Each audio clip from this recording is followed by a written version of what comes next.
What's happening, everybody? Wanted to jump on here today and have a short but potent conversation on what is men's work, why does it matter, and the 7 misconceptions about this work.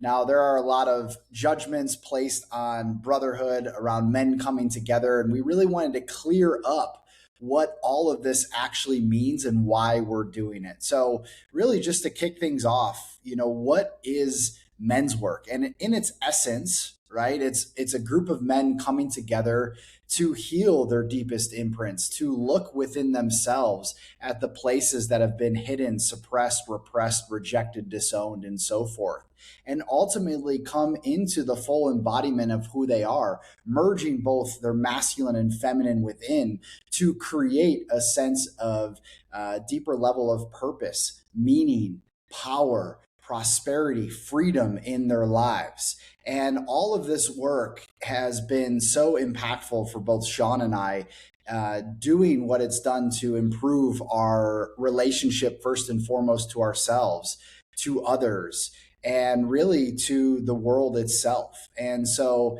as we dive deeper into this conversation, I really want to open it up for a level of curiosity for those of you that are listening to this that you maybe don't know what men's work is. You maybe have heard about it, but you're not really sure. This is a conversation to really deepen into this space and really paint the picture of what this actually looks like. So I guess in your own words, what is men's work to you?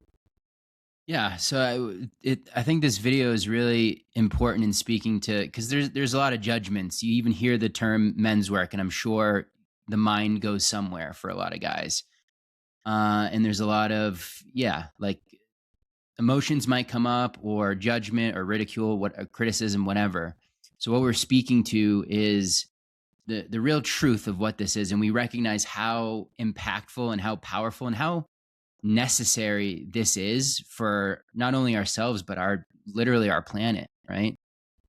So men's work to me is it's getting into a space where all the masks are off and you get to be vulnerable and show who you really are. And when you have a room of guys that are doing that together, it's a form of medicine that I can't even put really words to. It's an experiential thing, and it brings up those emotions that maybe we've suppressed or ran away from, again, at the unconscious level, right? So much of this is unconscious, and in the experience of being around other men witnessing you as you take off your masks, as you be radically honest with yourself and really tune into how you're feeling about things in your life.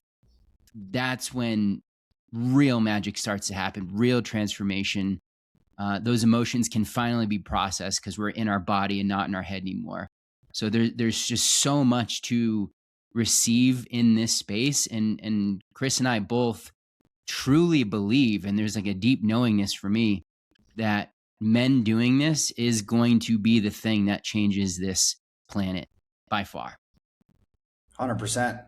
And why is that? Why is doing this work so important? And there we can list off the number of reasons. And right now you might be sitting there, you might be asking yourself, if you're a man watching this video, I don't need men's work. I don't need to come together with other brothers. I don't need to do this. And that's fine to believe that in this moment, but I'll tell you right now, even having said the same things myself early on, there is so much power when a group of men come together for one core intention: to heal, to grow, to expand, to evolve. And oftentimes what we see is right now there are so many men that are feeling isolated, disconnected.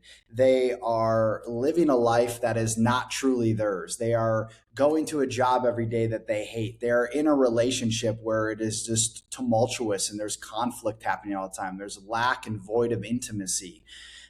They're not at the financial sort of precipice of breakthrough. They are, there's so many. They're circling in shame and fear and doubt and worry.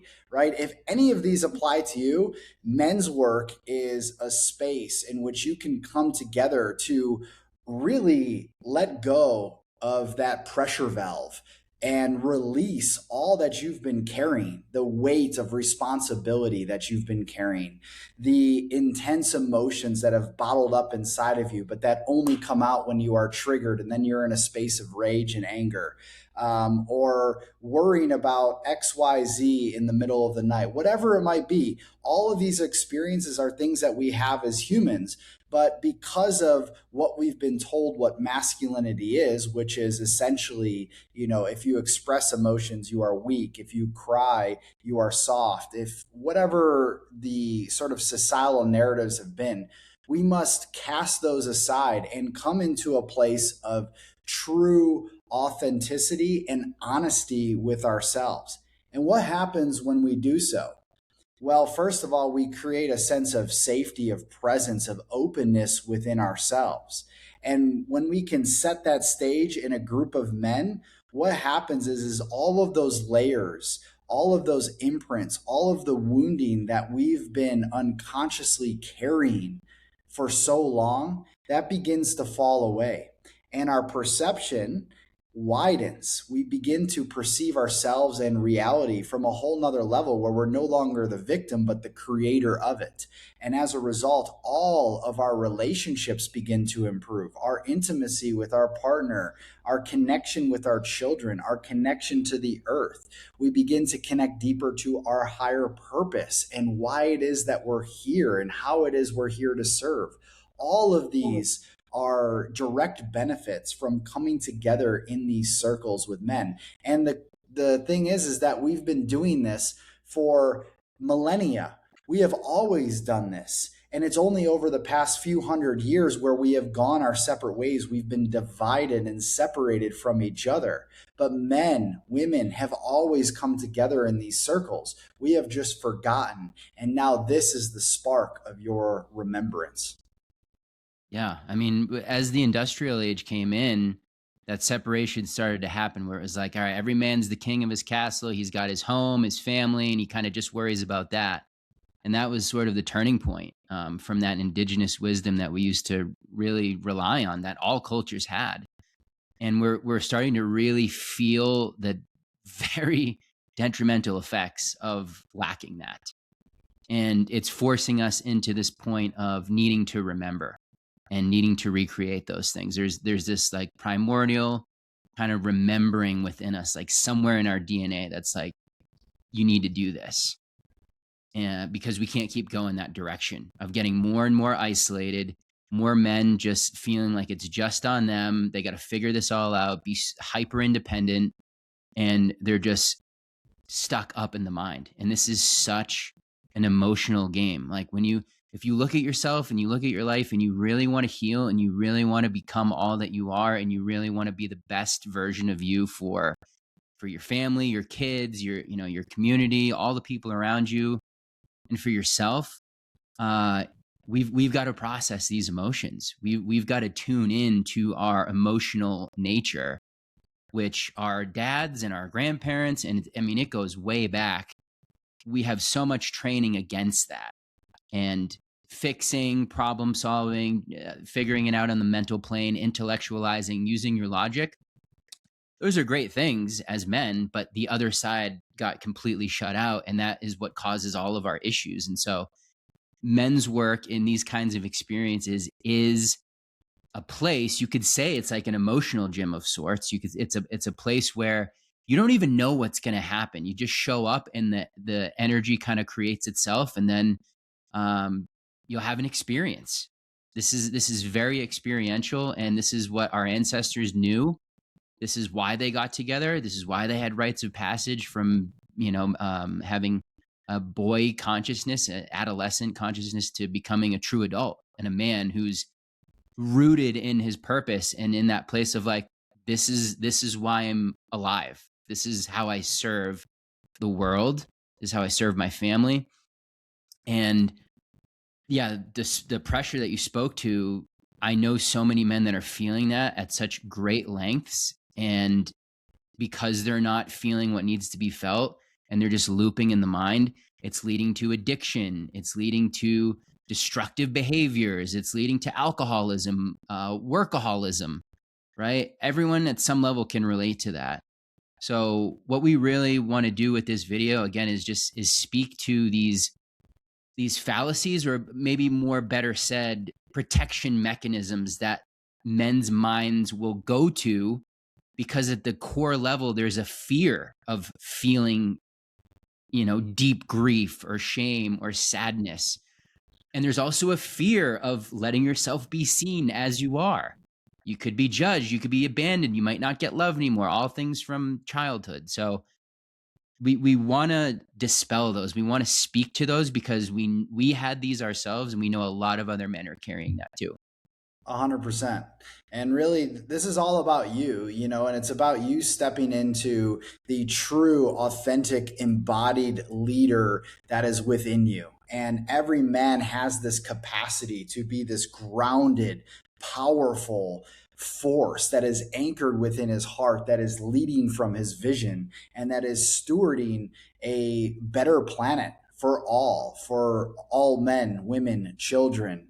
And this is what this is all about. And when we do this work, not only do we heal, but it heals everything around us. And so we're going to jump into these 7 myths about men work, and we'll start with the first one. And this is one that we hear all of the time. Men's work is weak, it's soft, it's emotional, it's feminine. And we as men, we are so deeply conditioned from what society and culture and all of the generations of men before us has told us, that being and feeling our emotions is somehow weak or passive. And we as a result are in this place of fragility. And when we are feeling vulnerable, what happens? We just naturally want to shut down. And so this old model of masculinity is often very stoic, right? It's emotionally suppressed, it's self-reliant. It's like, I can do this by myself. But we have seen where that has gotten us. We have seen that the suicide rates, the addiction rates of men are through the fucking roof. They are astronomical. And when we actually begin to own our inner world and we begin to take off of all of the armor, the protection mechanisms, the defense mechanisms that has gotten us to this point, it is like shedding a massive weight. And really, at the end of the day, the fear here, and the deepest fear, is a lack of control of the unknown. And that if we are to allow ourselves to be seen in this way and to actually go into that anger that we never truly felt, but that only comes out when we are feeling attacked, or go into that fear that we have been running from our entire lives, or into the grief, into the sadness, all of that stuff, these are where all of the gold lies. And this is where, when we can actually go into a process of not identifying with them as that's our identity, but more so alchemizing them, channeling them. This is when we create a sense of confidence, of clarity, of safety, of presence within ourselves. And naturally, as a result, everybody around us, including our partners, our children, everybody feels safe because we are the co-regulators. Our nervous system, when regulated, is actually supporting those around us in a very powerful way. And that is why it's so important for us as men to go into these realms that might be uncomfortable, but allow us to be then that grounded, embodied force on this planet. Mm. Yes. And number 2, I don't need help. I mean, when you really even just think about that for a second, it's such there's a smallness to it. There's like, really, you don't need help. There's so many things that we don't know. There's so many things we're not aware of. There's so much wisdom to be had that we haven't gotten for ourselves yet. So to shut all of that off and just try to go about it yourself and just handle it and figure it out, that's that's not us actually doing that. This is a unconscious pattern, right? This is like literally in our genetic code that we've inherited, and then it got reinforced in society that when we were growing up, that's what a man does. And asking for help is weak. Asking for help implies that you're a victim, that You weren't good enough to figure it out on your own. Like, I know this one super well. When I was living out of my car and I was homeless, and when I jumped out of my old life into the new one and I fell flat on my face, the last thing I wanted to do was ask for help because I didn't want anyone to know. I wanted to hide in shame. And it was one of these universal life teachings when I finally had no other choice but to ask for help and kind of surrender and be like, all right, I really need help right now. So many doors opened, so many opportunities came in, so many incredible things happened. And it was such a big life teaching of, wow, there was so much waiting for me when I just humbled myself enough to open up to life, to say, like, hey, I need support. And I wasn't in this like tense little shame bubble trying to figure it all out in my head when I had no clue how to do this. So on the energetic realms, at the subconscious emotional realm, when you free yourself from that tension and you actually relax into the feeling that you get from asking for help, so much is waiting for us. And this is something that I know personally a lot of men have not gotten to yet because they have a hard time receiving, right? And that's such a big part of this journey. It's receiving, it's being open to be supported, where the right thing at the right time comes in, the right opportunities, the things you didn't expect, like the miracles, right? We shut ourselves off from so much because we're in that unconscious loop of, I just got to figure this out, I can't let people know. And this is a big one for men. And so I think this is a really big point to talk about, because in the men's space, in these experiences, in a brotherhood, you let the armor come down and you let yourself be seen, and there's so much to receive, reflections that you couldn't see for yourself, men who can feel into where you're at and support you at the emotional level so that you can clear this thing out of your body. There's so much there. And so I feel like that is, if you're a man who hasn't done that or has felt resistance to it, like this is the time. Like, I hope these words land in you in a way that you can see how important that actually is. Yeah, and just to mirror back on that, like I personally wouldn't be where I am today if I hadn't asked for help. If I didn't have key brothers around me where I'm like, yo, like I'm moving through this right now. Like how many times have I come to you and be like, yo, I'm really going through this shit right now. And just to have you to listen in a space for you to hold, while I'm sharing all of these things, that alone is like, yeah, I feel seen. I'm like, yeah, I'm able to like process this and get this out. And oftentimes, if we don't ask for help, this comes out in very negative behaviors and patterns in our relationships, right? Where Yeah. we take it out on our partners, we take it out on our children, we take it out on our family and those around us. And so it's like, to have an outlet for your stuff, right? What you're moving through, what you're going through, whether it's an addictive behavior or pattern, it doesn't matter, an emotion, go and ask. And when you do so, you begin to receive so much benefit from that because there are people around you that want to support you and that want to help you. So number Yeah. three, men's groups are culty, weird, or performative, right? There's always going to be judgments placed on this. I mean, we just did a video a little while ago showing literally our one reel that went viral, right? Millions and millions and millions of views across Twitter, Facebook, Instagram, and so forth. And if you look in the comment section, most of them were pretty negative comments because it was all coming from a very limited perspective that, oh, you just see this man screaming or a man being held up and, or whatever the actual short clip of the video was showing. This in itself is like, oh, this is foreign to me, right? So anything that is foreign to me, I'm going to judge out of fear because I don't know what that is, right? And the funny thing is that oftentimes the men that are in this place of judgment, it's always going to be a reflection back onto themselves of where are you judging yourself. And then the men that step into this space that may have some judgments against us, they find out like, holy shit, I've been missing this my entire life. It's like, yeah, you've been missing this your entire life. It's the first thing I said to me, like, I need more of this.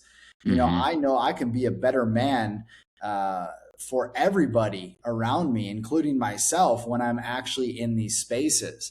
And really what this breeds is true depth, authenticity, groundedness that changes the landscape of how you live your life. And we have sat around the fire for thousands of years in so many different ways. And this is no different. And it's just dropping our judgments and our preconceived notions of what this is and actually stepping into the space. And that is real courage. That is true leadership. Admitting that you need to get better, that you want to be better in every aspect of your life.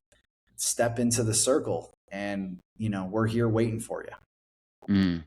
Yeah, I mean, everything we want is on the other side of avoidance, and the things that we judge the most are the things that usually we're meant to lean into because there's something there for us. And I've gotten to a point in my life where the judgment piece, it's like I can't judge something unless I experience it. I'm not going to judge a person until I experience them. If I see them on the internet or whatever, like until I'm have an interaction with them, I'm not going to hold judgments. So it's this whole ego protection thing that keeps us from doing what we're called to do and where the medicine actually is. And number 3 or number 4, I don't have trauma. This is a tricky one, but it's so important because I used to say this too. I look at my childhood and I'm like, it wasn't that crazy, or like it was in certain ways, but I wasn't sexually abused or had these like wild traumatic experiences. I grew up in a fairly middle class home, but yet there was so much trauma. There were so many things. I was deeply insecure and I hated myself. And there was these seemingly small experiences that affected the man that I became and literally the way that I lived life. And this was all down at the unconscious level, right? It was protection of like, don't stand out, don't do this because you'll be abandoned, nobody will like you, so just fit in, just like be accepted, be the nice guy. My dad was a nice guy. Be the nice guy who's just agreeable to everything. And that was like a major sickness at a soul level for me, and it affected my life so much. And I know it affects a lot of men's lives. That's that nice guy thing where you're just bottling up and you're putting that mask on and you're just, yeah, you want to fit in everywhere. You want people to like you. Conflict scares the shit out of you. You run away from it, do anything to avoid it. So these things that we get imprinted with, like we have trauma and it's in our body and it's affecting all the decisions that we make and the things that we keep. Like if you look at the patterns in your life that you keep seeing over and over again that are hurting you, that are making you feel shame about yourself, that are keeping you in a stuck small place, guess what? That is trauma. That's exactly what it is. Even if you can't name it, like the exact experience, that's what's going on. It's emotional energy, and it's your body saying like, don't do that. Like find a way to soothe, because like my whole thing was shame. I thought I was genuinely a bad person because I had so much shame in my body. And what does a bad person do? You do more things that make you feel like a bad person because that's your identity. So if you try to say that to yourself, I can guarantee you all of us have trauma and it's affecting all of us in massive ways. It doesn't have to be this big pronounced thing like you might see on the internet with people sharing their stories. And guess what? That dynamite, that is the emotional traumatic energy in that person's body that was really affecting them. You could have a seemingly small experience and have the same amount of charge as the person who got sexually abused or had something horrible happen. Like that's why you can't ever compare trauma, because even just like one day of being bullied at recess, you interpret it at such an intense, strong level in your body that it could match someone that had a crazy experience like that. So we all got trauma, and if we don't heal it, we'll never evolve and we'll stay the same person until there's the full-blown breakdown and we have to do something. So it's a big one. And ultimately, traumatized people hurt Yeah. others, right? Yeah. And maybe not just consciously, but unconsciously. And this is creating the world that we see today. There's men that are at war with themselves inside of themselves, which is creating the destruction, the degradation, the oppression, the abuse that we see. And whether Yeah. that is, again, conscious or unconscious, it doesn't matter. It's happening. And so, leading to the fifth one here, talking about my feelings won't help, right? We have all been taught as men that, emotional processing, all of this is pointless. And so we live from our head, right? We intellectualize everything that we actually don't go into the body. How many times, tons of my different clients that have been seemingly high powered men, people that have been high performers, all of that, they don't know what it's like to feel, right? And everything is accessed through the mind, or it's in this fixing and solving logical, analytical left brain way, because that's what we've been programmed and conditioned into. Now, what most men don't realize is that all of the unprocessed emotion from when your dad or your mom told you that, shut up, stop crying, or whatever the case might have been, that gets basically put into the underworld, into the unconscious parts of your psyche and your body. And this is where the shadow lives. And that shadow then controls your entire life.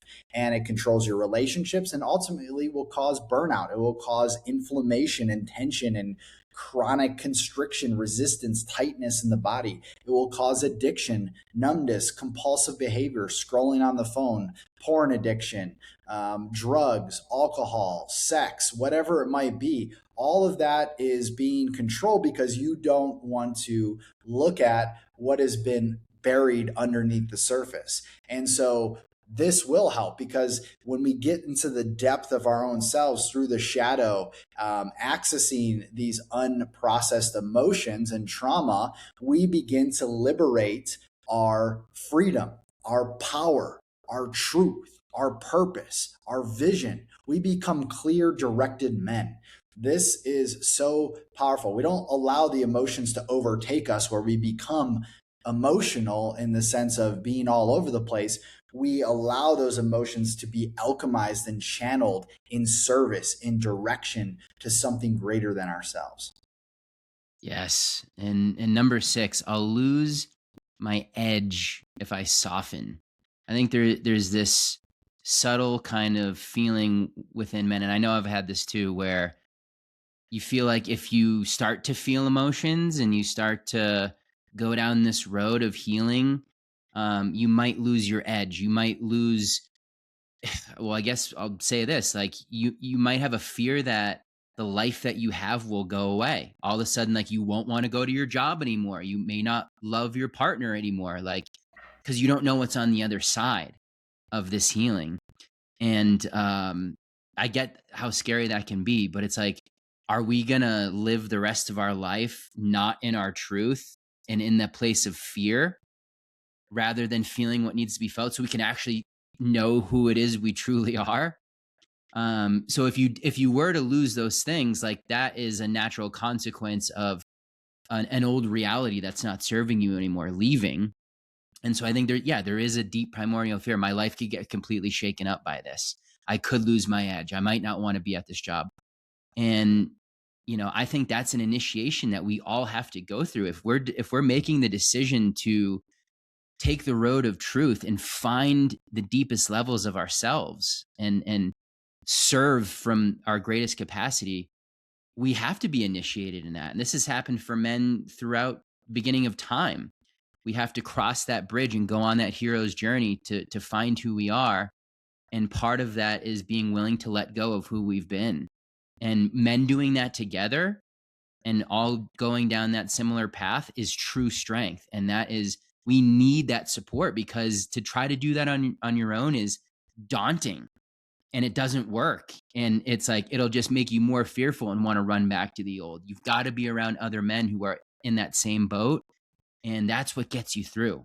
It's that support is the lifeblood that helps us to get where we need to go. Yeah, and we all rise together, right? We all rise together, and that's the point of all of this. And none of us I mean, I can ask you right now, do you want to live a complacent, mediocre life where you're playing small? And most people would say no, right? And that's what this is about. It's shaking that part of us that wants to be complacent in our comfort zone and step into the unknown, but in a way in which then on the other side of that is a life of alignment where we are living and using our unique gifts that we've been given to support others, to make an impact, and to do what we love, right? To live out our passions, our dreams, our visions. That's all on the other side of all the things that we're talking about here. And last but not least, number 7, other men will judge me. This one is huge. And this is something that I'll speak to very directly, and share with you that in my first men's experience that I've ever done, I had very much this, like, you know, sentiment within myself that other men were going to portray judgment on me. And I had a deep distrust in the masculine, right? Because for me, the masculine never really felt super safe, right? It's always been competitive, it's always been very much ego driven, all of that. And so it was like, I don't know about this space, right? So there was a lot of nervousness around it. But once I got into it, I realized like all these brothers here were just beautiful mirrors and reflections, and they were all here for the same reason. And I never felt so much love in my entire life. And to be able to be held in this way, in this container of strong, powerful yet men that are tapped into their intuition, into their wisdom, into their feeling, like all of this was so incredibly powerful. And then as a result, has many years later, now working within this space, has shown me that men are incredibly intuitive and tapped in these ways that maybe I was never exposed to. And just to see men rising into their power in this way in which they are merging both the masculine and feminine within themselves and leading from their heart, from their soul, shit, like this is the game changing, world changing stuff that we all need. Yeah. Yeah. The again, those judgments are just fears. And you realize the courage that it takes to go on this path. It requires a lot of courage. And you'll see a lot of men around you taking the easy road and staying in the same place and staying in the more shallow surface level areas of working a corporate job that they don't care about, sports, weather, whatever. So there's a depth here, and it's powerful, and it's on the other side of those judgments. To all my brothers, to all the men that are watching this right now, if you have that deep call inside of you, that you know you are ready to rise into your next level, that you are ready to put mediocrity and complacency and playing small to the side and begin to live a life of authenticity, of alignment, of purpose, of meaning, of impact, of freedom. This is where it all starts. It starts in brotherhood, it starts in these circles, these councils in which we are gathering together. And so I implore you, if you are feeling it inside of you, it's time to take that next step. Sean and I have great opportunities. We have in our brotherhood, the Elemental Brotherhood, which is online, hosting multiple calls a month. We have our retreats, incredible 5-day immersive leadership experiences in nature. Our next one, if you're watching it beforehand, is June 25th to June 29th in Montana at a beautiful 40-acre ranch and lodge. This is where we're gathering. This is where we are forging each other, ourselves, moving deeper into our true power as embodied men on this planet. And so, if that is you and you are ready to grow, to heal, to rise up, it's time to step in. Drop in the link below. And of course, if you have any questions, feel free to reach out. We can't wait to see you on the other side. Peace.